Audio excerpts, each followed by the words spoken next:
পৃথিবীত মহাপ্ৰলয় হ'বলৈ আৰু বেছি দিন নাই নাই মোৰ পুত্ৰ নাৰদৰ কুচক্ৰান্তত পৰি লক্ষ্মী এটা ভীষণ দৈত্যৰ স্বজন কৰিলে আৰু সেই দৈত্য এতিয়া পৃথিৱী তল ওপৰ কৰি ফুৰিছে আৰু সেই দৈত্যলৈ তোক মোক হয় সেই দৈত্যলৈ তোক বিয়া দিম বুলি লক্ষ্মীয়ে তাৰ আগত কৰিছে প্ৰতিজ্ঞা সি তোক বিচাৰি ফুৰিছে তই ইয়াতে খন্তে কোনে থাকিবি সেই ঘোঁৰা মুখৰ দুদান্ত দৈত্য দেখিলে পেটতে মোৰ হাত ভৰি লুকাই পিতা মোৰ প্ৰতি লক্ষ্মী কিয় হিংসাৰ ভাৱ উদয় হ'ল মইতো লক্ষ্মীক কোনো দুখ কৰা নাই লক্ষ্মী এনে কুকাৰ্যত বিষ্ণুৱে কিবাদৰে কৰিলে সমৰ্থন নাই বিষ্ণু এই বিষয়ে একোকে গমেই নাপায় আমি তিনিওজনে মহাপ্ৰলয়ৰ বিষয়ে গুপুতে আলোচনা কৰি আছিলো বিষ্ণু এতিয়াহে লক্ষ্মীৰ ওচৰলৈ গৈছে সেই বিষয়ে আলোচনা কৰিবলৈ পিতা মোৰ ওপৰত লক্ষ্মীৰ যি ঘৃণনীয় অকাৰ্যত লিপ্ত হ'ল মই কিন্তু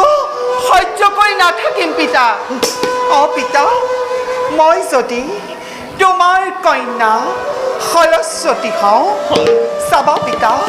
লক্ষ্মীয়ে মোৰ বুকুলৈ যি পাত ব্ৰহ্মশীল কৰিছে নিক্ষেপ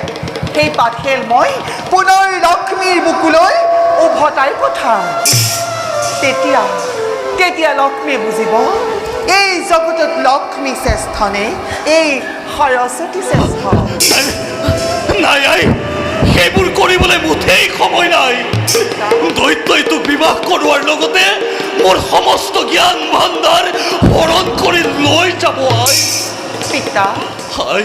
আপুনি বলক পিতা মোৰ কাৰণেতো আপুনি কোনো চিন্তা নকৰিব সেই দৈত্যই মোক একো কৰিব নোৱাৰে তাৰ ব্যৱস্থা মই নিজেই বহন কৰিম আপুনি যাওক পিতা মোৰ বাবে কোনো চিন্তা নকৰিবা যোৱা পিতা তেন্তে মই আহিছো যোৱা পিতা তোৰ কাৰণে মোৰ বৰ চিন্তা হৈছে তই ইয়াতে খন্তে কোনোই নাথাকিবি তই ইয়াৰ পৰা যাগৈ